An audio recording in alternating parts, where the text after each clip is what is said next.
തമിഴ്നാട്ടിലെ തിരുപ്പറംകുന്றம் ശ്രീ സുബ്രഹ്മണ്യ സ്വാമി ക്ഷേത്രത്തിൽ കാർത്തിക ദീപം തെളിയിക്കാനായിട്ട് ഭക്തർ പോകുന്നു. ഇതിനെതിരെ തമിഴ്നാട് സർക്കാർ തന്നെ കോടതിയെ സമീപിക്കുന്നു.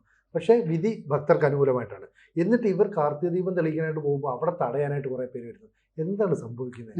സർക്കാർ മാത്രമല്ല കോടതിയിൽ പോയത്, ഒരു ഭക്തനും കോടതിയിൽ പോയിരുന്നു. ഭക്തന് അനുകൂലമായിട്ടാണ് വിധി.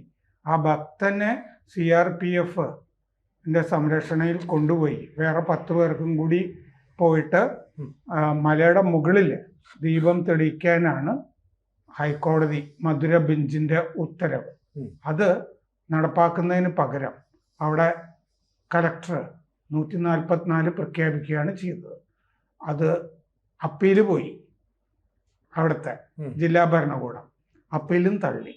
അപ്പോൾ ഈ ഭക്തനെ കൊണ്ടുപോയി അവിടെ മുരുകന്റെ മലയിൽ മറ്റേ കാർത്തിക ദീപം തെളിക്കുക. ഇന്നലെയായിരുന്നു കാർത്തിക. നമ്മുടെയൊക്കെ വീട്ടിലുമൊക്കെ കാർത്തിക ദീപങ്ങളും ഒക്കെ തെളിച്ചതാണ്.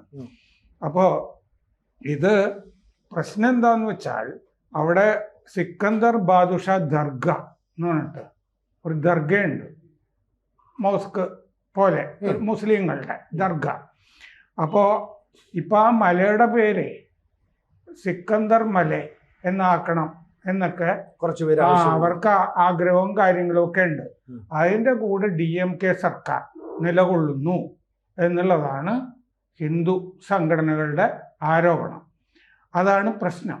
ഇനി ഇത് നമുക്ക് കുറച്ചുകൂടി വിശദമായിട്ട് നോക്കാം. ഈ ആറുപടൈ വീട് എന്ന് പറയും ശ്രീമുരുകൻ്റെ പ്രധാനപ്പെട്ട തമിഴ്നാട്ടിലെ ക്ഷേത്രങ്ങൾ. ഈ 6 ക്ഷേത്രങ്ങളിലും ഞാൻ പോയിട്ടുണ്ട്. ഒരു ഘട്ടത്തിൽ ഈ 6 ക്ഷേത്രങ്ങളിലും പോയിട്ടേ വേറെ പണിയുള്ളൂ എന്ന് വിചാരിച്ചിട്ട് തുടർച്ചയായിട്ട് എല്ലാ സ്ഥലത്തും പോയി. കൂടുതൽ വാർത്തകളും വിശേഷങ്ങളും നിങ്ങളിലേക്ക് എത്താൻ ABC മലയാളം സബ്സ്ക്രൈബ് ചെയ്യുക, ബെൽ ബട്ടണും അമർത്തുക.